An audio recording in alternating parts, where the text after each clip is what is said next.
Welcome to All Baseball History, the channel for all things baseball. Be sure to hit the subscribe button so you never miss a thing, and with that, let's get to today's video.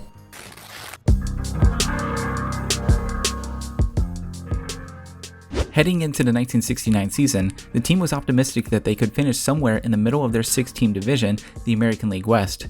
The Pilots played their first ever game on April 8, 1969, in Anaheim, where they defeated the California Angels 4-3. A few days later, they played their first home game at Selig Stadium, where they beat the Chicago White Sox 7-0. Even though the season got off to a decent start, winning 3 of their first 4 games, the Pilots struggled to stay above 500 for most of the season. Extended losing streaks in July, where they lost 8 games in a row, and then another streak in August, where they lost 10 games in a row, put the Pilots at the very bottom of their division. Seattle would end the year with 64 wins and 98 losses, placing them 33 games behind the Minnesota Twins, who were in first place in the division. The Pilots would also end as the second worst team in the American League that year, finishing only ahead of Cleveland. On the bright side, the Pilots did manage to have a better record than the National League expansion teams, the Montreal Expos and the San Diego Padres, who both finished with 110 losses. As bad as the Pilots' play was, the stadium was faring even worse. The team overestimated the time that it would take to expand Selig Stadium to 30,000 seats. By opening day, they had only added an extra 9,500 seats to the stadium's original 10,000 seat capacity. The stadium wouldn't reach 25,000 total seats until June of that season.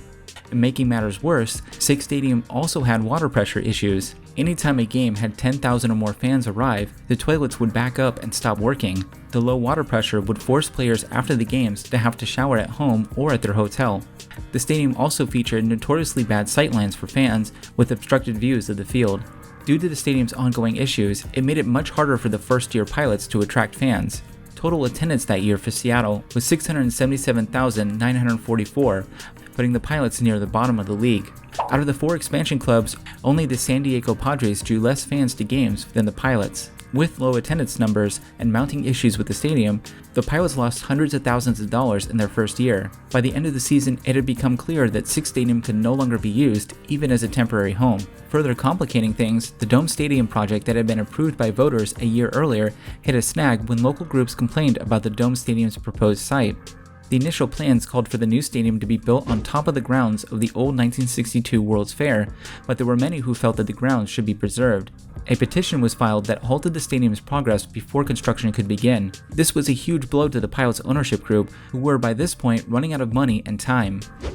I just want to pause real quick to ask, if you're enjoying this video so far, please hit the like button, and don't forget to subscribe as well. Okay, let's get back to the video.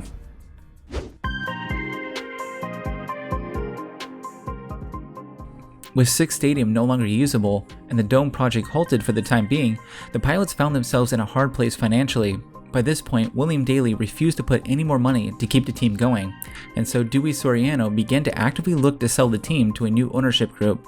Shortly after the 1969 season ended, Soriano met with a car salesman and former minority owner of the Milwaukee Braves, Bud Selig, about buying the team. Selig, seen here looking like a Drew Carey doll from the 1990s, was from Milwaukee and had long been wanting to return Major League Baseball back to the city after the Braves left for Atlanta in 1966.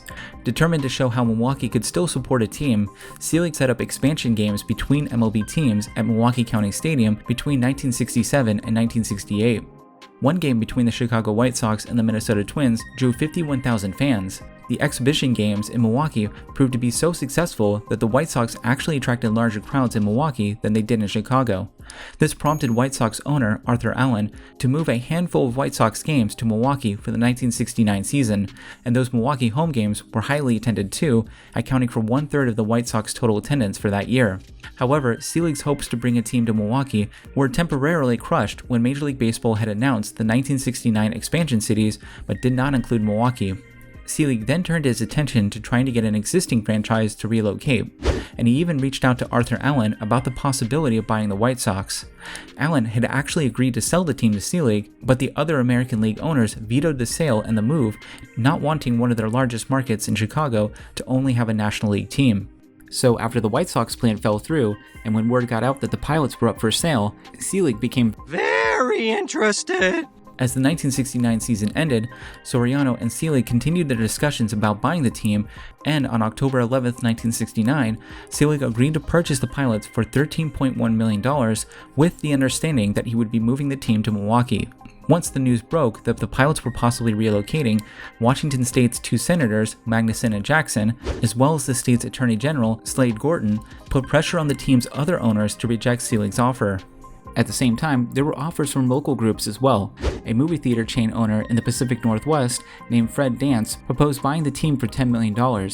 Dance, by his own admission, said that he actually hated baseball, but he felt that it was important for the city to keep the team. However, the deal fell apart after one of Pacific Northwest Sports Incorporated creditors, Bank of California, requested an immediate payment of $3.5 million of a $4 million loan. Dance was hoping that with the sale of the team, he could just take on the debt and continue making payment installments, but Bank of California rejected the idea, wanting the payment in full. Another group emerged, a non-profit group of various community leaders and business owners led by Eddie Carlson, the head of Western Hotels and the man who came up with the idea of building the Space Needle for the World's Fair. The other American League owners outright vetoed this proposal, feeling that public ownership would devalue every other club's worth. With the attempted sale of the team either stalled or blocked completely, the Pilots owners found themselves back to square one with no other option but to declare bankruptcy. So what did you guys think about the Seattle Pilots going bankrupt? Would you like to see the Pilots return to Major League Baseball as an expansion club, but in a different city? Let me know in the comments below.